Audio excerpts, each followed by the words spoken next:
What's going on, everybody? Welcome back to the channel. As you know, I'm Fielding Shredder.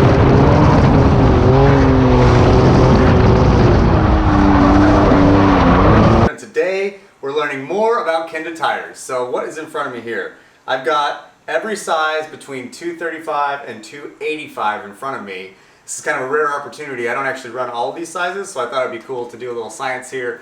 Check them all out, look at the differences, weigh them and measure them, and just so you can be educated at home and you can make an informed decision on what you want to put on your car. All right, let's start with this first one over here to my right. This is a 235/40/18. So this is going to be what I run up front on my setup. And let's go ahead and get the weight of it. So I'm going to put it on my scale here. The scale is zeroed out. This one's going to come in. Oh, let me get it centered.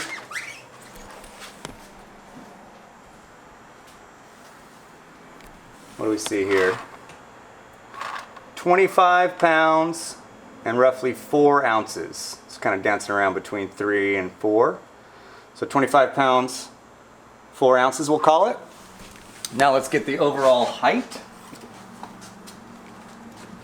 So what I'm going to do here, really simple, just get a flat surface, straight edge. Make sure that the straight edge is level. Okay. I'll mark it. And then I'm going to write 235 right there. So it doesn't actually matter to me the overall height, it just matters the difference between them. Okay? So you can make a educated decision.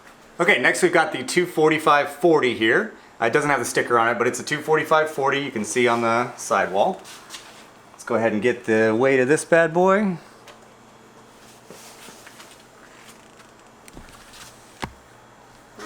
Starting to roll. 26 pounds, 7 ounces.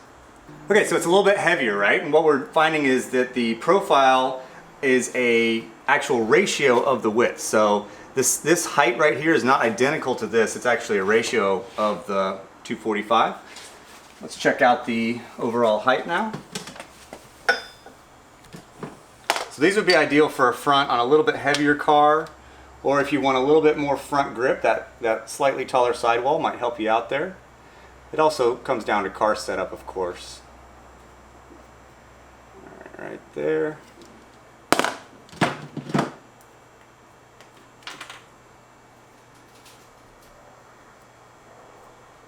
Okay, that's our 245. So we can see it's roughly about a centimeter taller. I can actually measure that so we can get an exact number. Yeah, right at a centimeter, exactly. So if you're running 235s up front and you're already having clearance issues, it might not be smart to step up to a 245. But if you have plenty of room and you want a little more grip, a 245 might be a good option for you. All right, now we've got the 255/35. So even wider, but a slightly narrower or shorter overall height. And that's coming from this 35 series sidewall right here. This is going to be what all of the Pro 2 guys run. And so if you guys are competing in a feeder series and you're wanting to run a Kenda, this could be a good option for you. Looking right here at 27 pounds and 5 ounces. So what's interesting there is this tire, even though it's 10 mil wider, is slightly less weight than the 245. So that's interesting. That's why we're doing this. All right, let's check the overall height.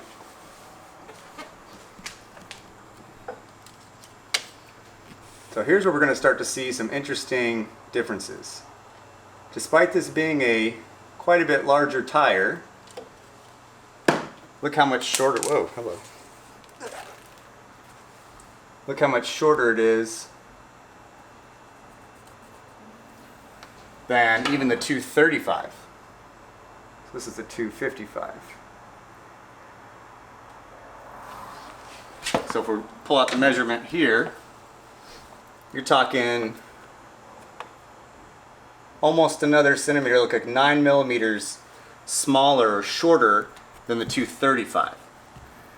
So You could run this up front if you don't have any problems with the width clearance, but you do have problems with height, then this would actually be a shorter tire than even a 235. All right, now let's go to the 265. This is what most of us have run in the rear in Lone Star Drift and many other Pro-Am series across the country for a lot of our cars, and this is pretty much the golden child, the go-to tire for everything. It lasts the longest, it fits on most everything.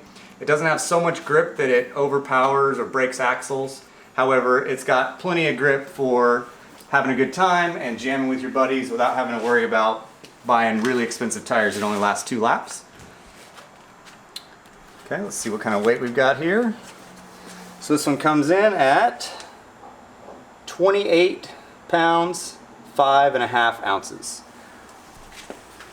All right, let's check the overall height now.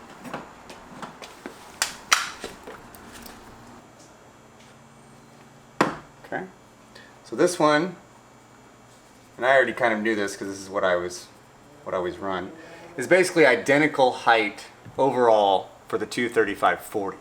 So in my personal setup, I like a nice square setup. I actually run the 180 treadwear 235s up front and the 300 treadwear 265s in the back. And the reason I did that is because I feel like, you know, it's a square overall height and it's a nearly square grip level. You know, a 235 with a 180 tread is about the same grip as a 265 with a 300 tread. So the car is very balanced. And when it's balanced, it's much easier to drive and it's much easier to tune a little bit of oversteer, a little bit of understeer, and so forth, and make the car feel exactly how you want it to without having to do drastic changes with tire pressures or shocks or spring rates and stuff like that. So this is the golden child. Now, they've come out with a 275 and a 285. So these are new for 2020. Really excited to get a little bit bigger sizes. And in fact, I'm now stepping up on my Pro-Am car, my S14, to the 285. So that's really exciting. We'll see the results of that here soon. Let's go ahead and measure the 275. This is a 275/35. Everything else you can see will be compared.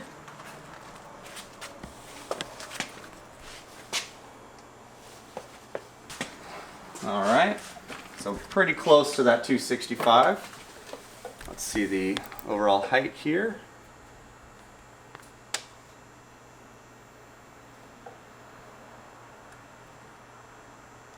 Okay, so now we're starting to see smaller differences when they all have the same profile. So this 275 falls right in between the overall height of the 265 and the 245. So it is slightly taller than the 265, slightly taller than the 235, not quite as tall as the 245. But the reason why we're measuring height, in case you're wondering, man, it's hot, sorry. So the reason why we're measuring the height, you may be curious about that. Why does it matter a few millimeters or whatever? Well, the overall height probably doesn't matter all that much, but what happens is the taller the tire, the larger the section width grows this way.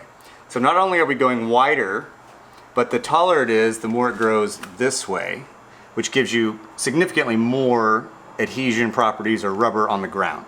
So more grip, that translates to more grip. So the bigger the tire, the taller the tire, the more surface area you get this way, the wider obviously this way, and overall that's going to give you a bigger contact patch, which is exactly what you want when you're looking for grip. So you'll see a lot of the pros now have gone to a 40 series, even some of them a 45 series profile. That's going to really increase that overall contact patch on the ground, giving them quite a bit more grip.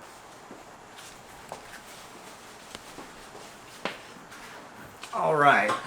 And finally, the last one here, this is the 285. As I mentioned, I've stepped up to this one for the rear of my Pro-Am car. So let's check this out. Overall weight, let me zero down.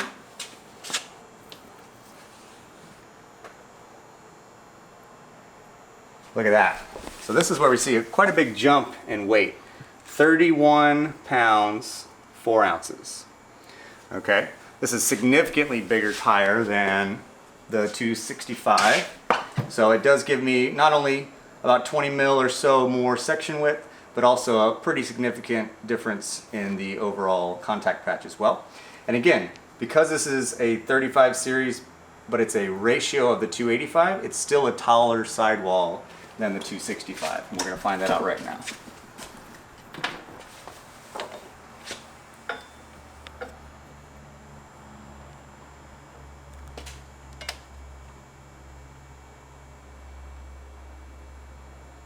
Okay.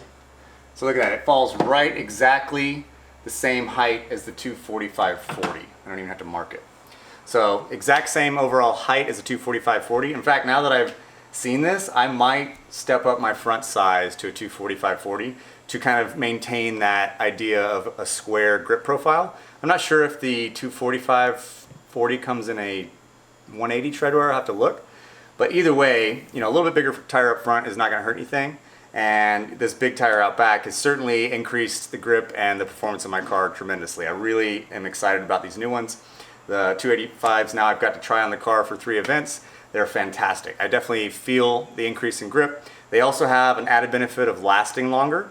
The reason why you may have remembered from one of my previous videos, the more surface area that heat has to dissipate, the longer these tires will last. And that's why you may have heard me recommend online, and a lot of the Lone Star drivers will tell you that you got to go with a 265. I don't care how much power you have. I don't care if you're running a stock SR with 280 horsepower. You should still run a 265 and just spike the tire pressure until you're feeling like it will handle it. Even 80 to 100 psi is okay if you're running brand new tires with good wheels. And remember, it's on track. I wouldn't do that on the highway, but it's totally okay to do that if you need that to take away some grip, because the tire is going to last so much longer than if you were to put like a 235 out back. It's not going to last nearly as long, and the reason why, again, is because of that ability for that to dissipate the heat and allow it to kind of bleed that off and cool it down. Now, heat is the enemy. Heat is what kills tires. I've said that a million times. So the easier you can give their job of not overheating, the longer they're going to last for you. All right, so that's pretty cool. We found out all the different weights, all the different overall heights. Again, I didn't measure the section width on all of them because that's measured for you, and it may vary from brand to brand, but in the Kenda lineup we can see that it's very apparent that it's a consistent difference between the two, or between them all. So that's it, really simple as it can be. If you guys have any questions, post them up for me. I'll answer them down in the comments below. If you have anything to add to this or any of your experience at home, please let me know. And other than that, you guys do the old like, comment, subscribe, and all that YouTube stuff, and I'll appreciate it. I'll see you guys on the next one.